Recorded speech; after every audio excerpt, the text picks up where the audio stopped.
Happy New Year, Beauty Babble listeners. Let's kick off 2026 by hitting reset for your skin, your clients, and your business. Today, we'll cover how to repair skin after holiday stress, what to avoid this month, and one habit you can drop that will make your work life smoother. Think of this episode as a fresh facial for your mindset. Hello, and welcome to Beauty Babble. I'm Suzanne, CIDESCO-trained esthetician, educator, and industry mentor. If you work in the aesthetics industry and feel overwhelmed by trends, education, or trying to do everything, you're not alone. This podcast is all about real conversations about the full aesthetics industry, education, treatments, business, wellness, and professional growth. We drop new episodes the 1st and 15th of every month. Follow along and let's elevate aesthetics together. Let's dive into this episode. Setting it off for 2026 by hitting reset for your skin and your clients and your business. So think of this episode for clarity, focus, and actionable goals that you can achieve if you just put your mind to it. Today, I'm going to cover how to repair skin after holiday stress, what to avoid this month and maybe next month, and one habit you can drop that will make your work life a little smoother. Segment one, or the first part of this, these are all going to be short, but there's 4 things we're going to cover. So reset after the holidays, what to do this month, business reset, and one habit to drop this year. Most clients come in January thinking that they need stronger treatments, but their skin's actually asking for support. So the first topic is skin reset after the holiday season. When you think of the skin, the first action to look at would be the skin barrier. So when you're working with your clients, I want you to take in mind not just what you see, but think about it's probably cold weather. I'm in Edmonton, Alberta, so it's very cold. There's a lot of indoor heat that I'm exposed to all the time from my home, my car, my workplace, anywhere we go. And now you add what just happened a few weeks ago, which is the holiday stresses. All these things can compromise our barrier of our skin. Things that you could ask your clients, or maybe even you see in the treatment room, is are they feeling tightness, or do you see tightness? Is it sensitive, a little redder than normal, that type of thing, reactive a little bit, or dull from the I know myself going through the holidays, I barely did my skin routine that I normally do a lot more, but it just felt the time. I'm not sure why that was, but I don't think I'm alone on that. So think about probably your clients have done the same thing. So on our side of things, as the pro here, think of hydration, lipids, calming ingredients, more so than the above and beyond type of treatments. So we want to emphasize on gentle hydration, explain to your clients about the winter and the holiday pleasures that can affect the skin and its barriers too, the barrier of the skin. So inflammation is a big part. So we want to dive in a little bit deeper into this. You want to look at, okay, when you look at the foods we eat during the holidays, a lot of processed, probably sugars, maybe alcohols, less sleep, maybe there's more stress involved. So little things you can help your clients with is to keep it really simple. Let's start with soothing masks and calming serums and antioxidants and hydration. Let's try to rebalance. Not only, I'm sure people are kickstarting back to trying to get back into their daily habits of maybe movement and nutrition, that type of thing. So think of the same way when you're diving into the protocols, whether it's routine at home or the professional treatments. So that redness flare up, that could be part of it, or breakouts or signs of it as well from inflammation, from probably the foods that were chosen or what they're not used to eating as well. Lack of sleep is a big one. People don't realize how impactful that is. And take it from me, especially when you get a little bit older, it's even harder to recoup from lack of sleep. So January is ideal for that really soothing lymphatic work, soothing masks and products, antioxidants. The other thing to focus on is dehydration from all of that, lack of sleep, foods we're not used to eating, the sugary processed, that type of thing, takeout, going out a little more than usual, probably drinking less water, meeting up with friends and family and sitting around having a glass of wine or coffee or tea. Maybe it's not a herbal tea, right? So think of the hydration. And remember, oily skin still needs to be hydrated. It can still be dehydrated. So we can encourage those facials that are focused on hydration, the professional treatments. Maybe it's the hydrofacials, gentle exfoliation, just to get things going. High hyaluronic acid treatments. Focus on bringing up that water binding ingredient, that hyaluronic, panthenol, provitamin B5, aloe, honey, things like that. Also exclusives, like in the product itself, like the oiliness, like the peptides and the ceramides. But you want to think of that as the ones that hold the water now, that block it from any evaporation. So we're going to keep that transepidermal water loss at a low, combining these. So that's your lanolin, shea butter, coconut butter, that type of thing. So binding water ingredients, hyaluronic is great, but if it's evaporating out, it's not holding the water, it's not holding the water, not binding to the water, then it's not going to do its job. It has nothing to grab to. But then once it does grab to that water that we have in our skin, what's going to hold it in place? And that's the combination of the two. A tip that I like to give to clients is a lot of toners are not what they used to be, that you have to take it and use a cotton pad and rub it all on. It usually has a lot more, say, water and good ingredients in it that you can actually splash it on the face, leave it damp, or maybe they come out of the shower, don't dry the skin, leave it damp, like just pat dry, and then use that serum over top, or that mask or day cream, whatever that might be, night cream. That way it'll help encourage that hydration focus in the skin. So start with that by asking your clients those questions about the habits they had over the holidays. Then you can tailor that first facial to restore the balance. And remember, January is not always about more. Well, that's kind of my motto on all of it, but at least here we'll focus on that. It's really about what the skin actually needs. So if you keep that in mind, help your clients with that, rebuild the hydration level into the skin. Hopefully they're resetting everything else and back to their habits, their daily habits, maybe better lifestyle, less stress, more sleep, back into routine with their skin. And then you can focus on what the skin needs, and then again, correlate the goals of what your clients are after, or the skin conditions too, right? All right, the next segment, what not to do in January. So I want you to think of yourself on this one. It could be the clients too. Yes, absolutely. It could be focused on the client, but let's talk about you yourself. So I want you to prevent burnout. And when you look at the clients, overdoing can be a burnout effect as well. Sometimes because they come back and they want more, the skin's not as radiant, they feel like they need a boost again. So they're looking for that aggressive treatment. Or a multiple treatment segment, like those series where you do once a week, like claw, like peels once a week for 3 weeks. Think of first resetting everything, as I mentioned, but just express why January is a good time to not do anything aggressive, because of the inflammation that's probably still in the body could cause that aggressiveness or reactiveness in your treatments. That might happen to your clients. People don't realize sometimes that you've had a client for years and years, and all of a sudden you've done the same treatment, you've done it before, and they react to it. And they're not on any new meds, nothing's different, but we forget that, or maybe we don't know or realize the impact of stress and lack of sleep and inflammation in our body will affect our skin as well. So really ask those questions and highlight the dangers of jumping into that new fad, because this is the time where they're going to start searching and looking for that quick fix of a new product. Sometimes we do the same thing as a professional. Oh, I got to get something more exciting for my clients in the treatment room. So first, educate. Okay, educate yourself on the pros of focusing on one treatment that you already have that could probably do it.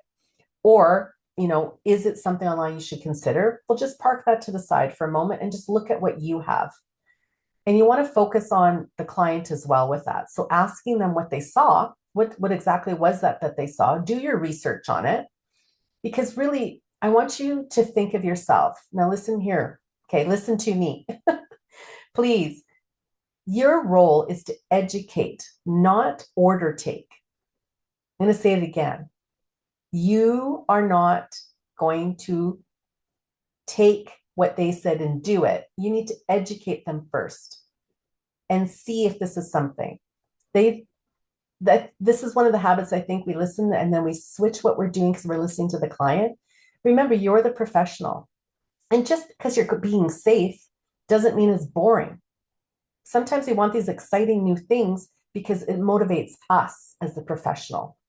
If you re-educate yourself and what you have, again, sit down, look at everything you're offering, and then see if that makes sense to bring something else new in, because then you're not wasting the money. You have maybe equipment already that you can use and get creative with the treatment. Maybe there's products sitting in your back bar area in the professional aspect that you need to get using. So try to focus on that instead of just chasing. Trend chasing is so tiring. You're never going to keep up with it because it's always getting reinvented one way or another. Just because it's new doesn't mean it's better. Your clients trust you to guide them. And I want to emphasize that. Okay. Your clients trust you to guide them. So believe in yourself and find the information you need to continually talking with a little more, I guess, confidence would be the word, right? And you know your product, you know the client and the treatments that you're offering. So see what you can do. You could also just call it to simplify things if you need that way out because you've got those clients that really push, and I understand that. Just say January is a reset. I've got this one treatment. We're going to reset. It's safe. It's restorative treatments. We're going to rebalance everything.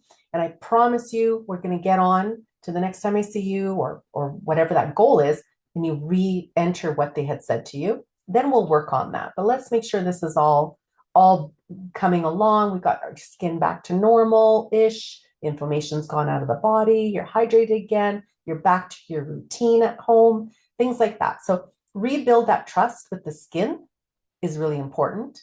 And overall, of course, that long-term is going to be the results that they're going to need. So, and it all comes from that consistency, right? So rebuild, reset, restore, and help them go back into their cupboards and pull out the product. Maybe it's setting it up different. Maybe the protocols are different. Like if you know that they use their mask twice a week, it's like, you know what, after your facial today, I want you to go home tomorrow and do this mask again.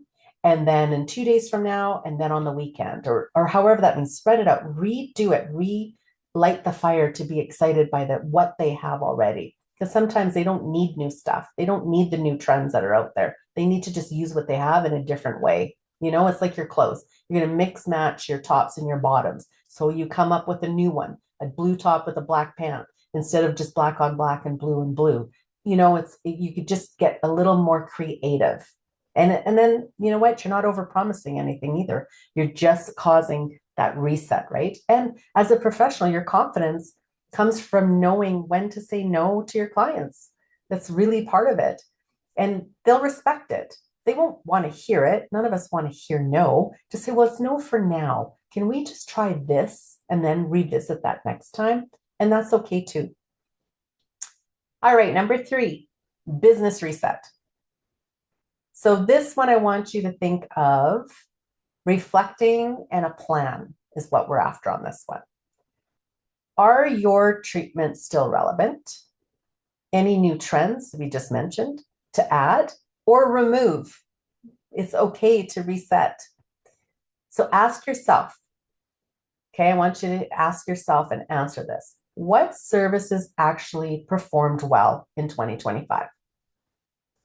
Maybe your top 3. Just write it down all the way through. What feels outdated or draining you? What treatment do you dread doing, but you have to offer it? Why do you have to offer it? It should be a positive aspect for you too, because I'm telling you, clients can feel it. They know. Maybe it's something that, it does bring consistency into your booking.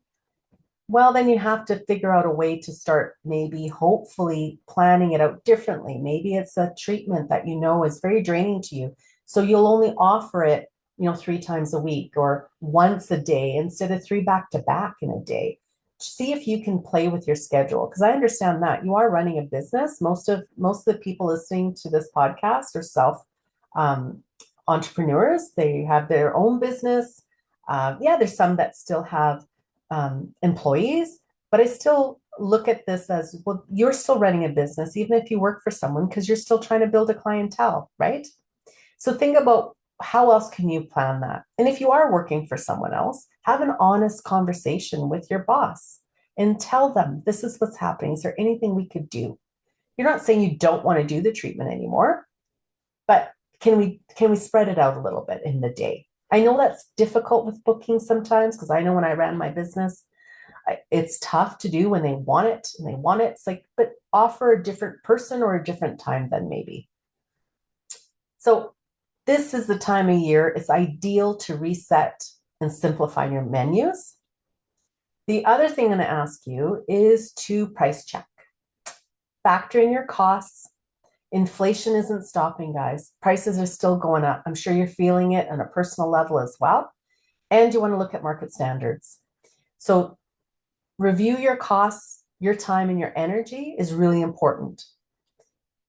When you look at your prices, there's so many people who are undercharging, professionals undercharging. It's crazy. But there's also professionals that are overcharging and under-delivering.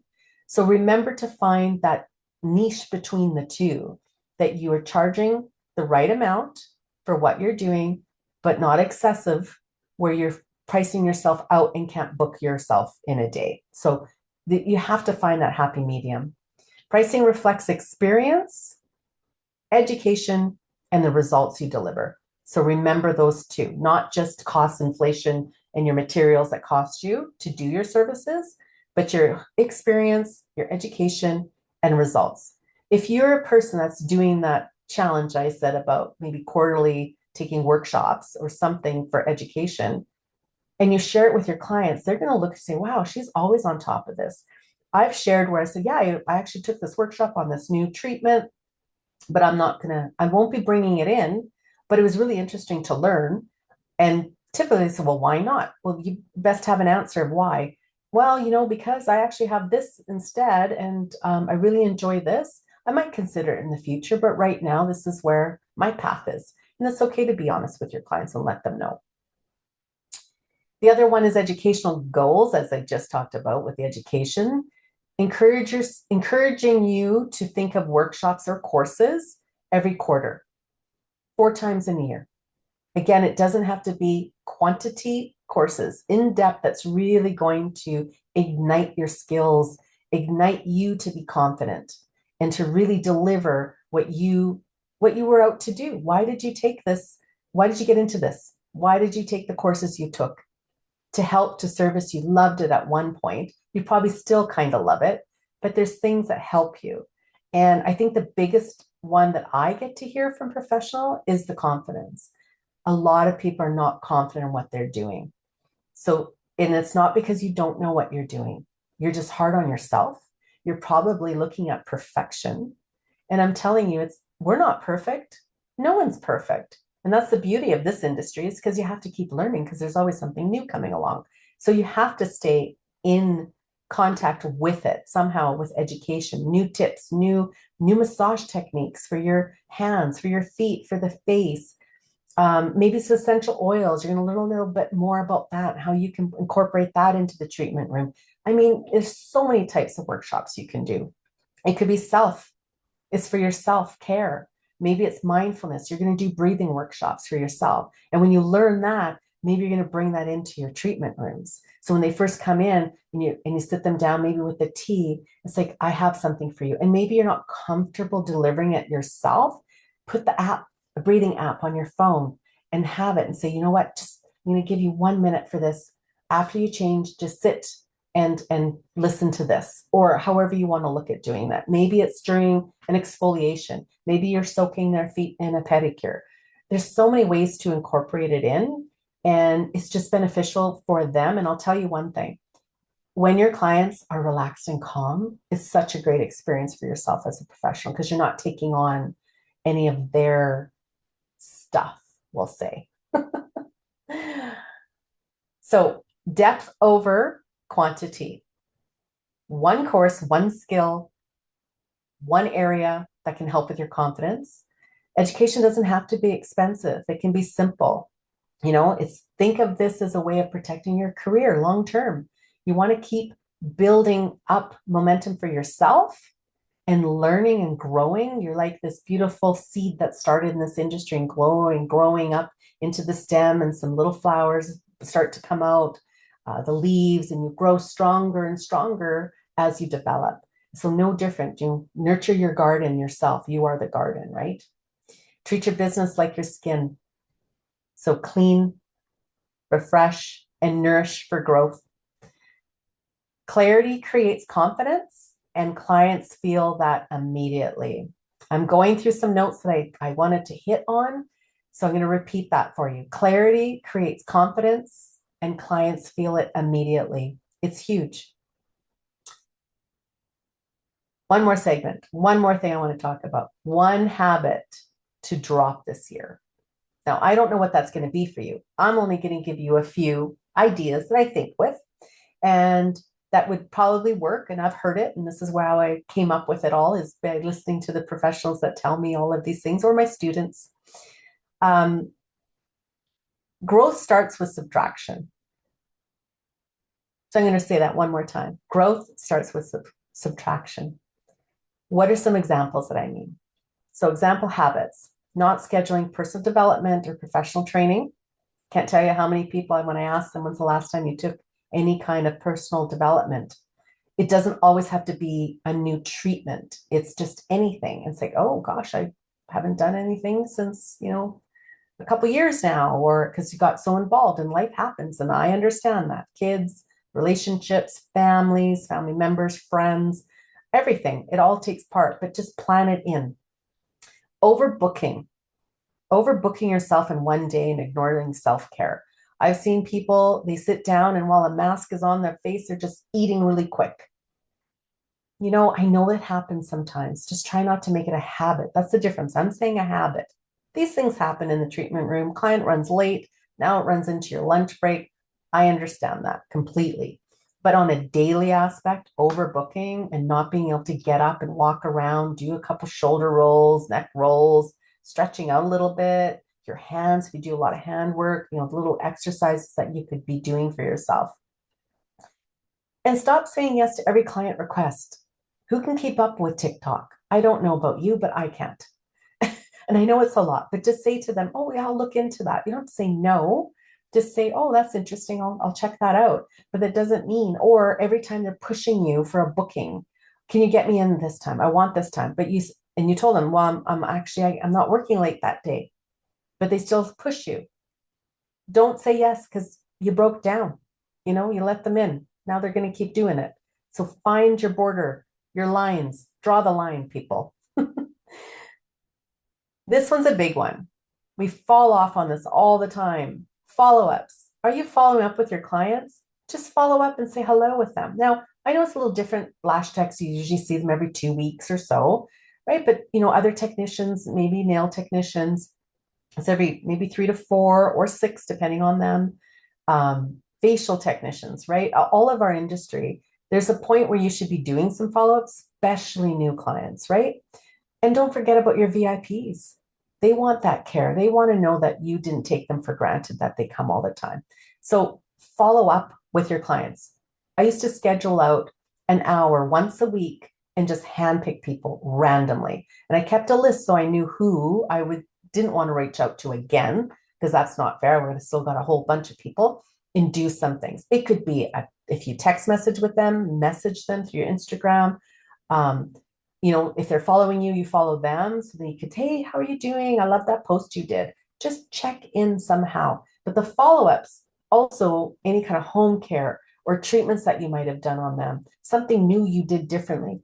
Maybe it's a new gel product that you did on the fingers. It's like, oh, I wonder how that's doing on Suzanne. I should check in with her. Do it. Don't just think about it. Actionable. Make sure you do it. Undercharging out of fear. You need to stop. I know it's fearful. You're scared. They're going to start coming at you. You just have to say to them, everything's going up. I'm sorry. I can't keep up. I can't keep taking on the costs. You know, I am running a business here. I have to cover the costs as well as make an income. And my costs are everything. It can be bills, insurance. Like some clients, I've actually had to really lay it out to them, all the costs. They thought it was just me and my time. They never considered laundry. They never considered that I had to buy a new set of towels because the other ones were looking ratty or stained, right? My fan broke down. Like they just don't consider all those things. And not necessarily do you need to get into all the little fine details of that. Some clients do need to hear it though. I'm just telling you. But you could, just generalize it a little bit and let them know it is, and it doesn't have to be all like, I think the hardest thing of why it's so fearful is because you don't do it. And then it's years goes by and you're still charging so low. Now you have to up a treatment by 25%. That's a hard no. You can't do that. But if you do every year a small increase, 1%, 2%, that's like 10 cents, 50 cents, maybe $1. But when you start going up on a treatment, say it's a facial, you're charging $150 and now you go $175.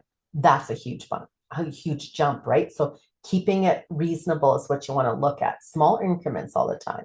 And be smart about it. Maybe you offer other services and your facials are, on par of what's out there, but your waxing is really low. Maybe you just up only your waxing and you up your facial by like $2. You could keep it reasonable.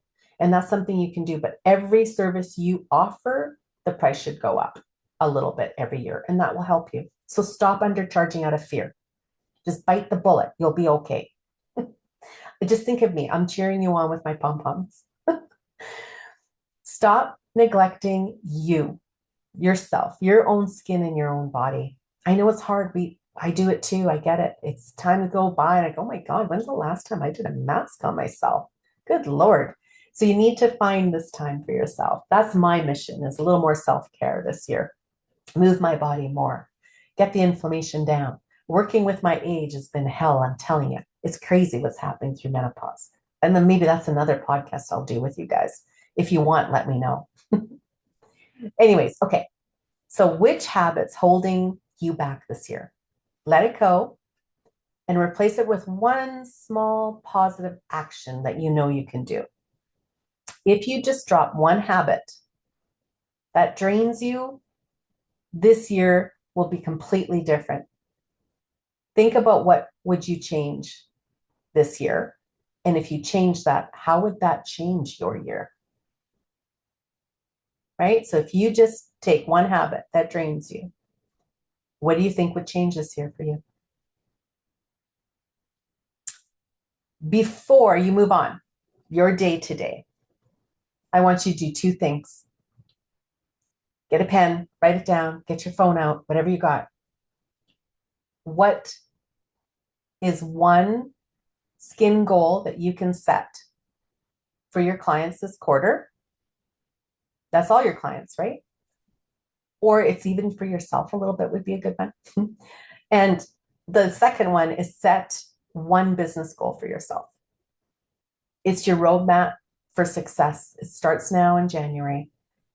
I want you to think about that. Keep it simple. Write it down, re-listen to this if you have to. Find out, where you're at. What are some things you can change? And if you want, you can tag me at Beauty Cult Canada. I'd love to see what you're working on. We're very, very, we like to tag back and forth too. So keep that in mind. Or if you're watching this on our YouTube channel, then leave a comment below. I'd love to hear what you have to say. And also too, as a little bonus for you, I actually have a guide reflection worksheet for you, the beauty pros, my Q1 skin and beauty reset guide. So if you'd like that, tag us or go online onto YouTube channel, at Beauty Cult Canada, and you can tag comment there and be happy to send it to you. Thanks for listening. And remember, the next episode is coming out February 1st. Next time, we're going to cut through the noise, trends versus truth, and help you focus on what actually works for you and your clients in 2026. Remember to share and subscribe. Can't wait to hear from you guys. Happy New Year. All the best to you. And please keep in touch.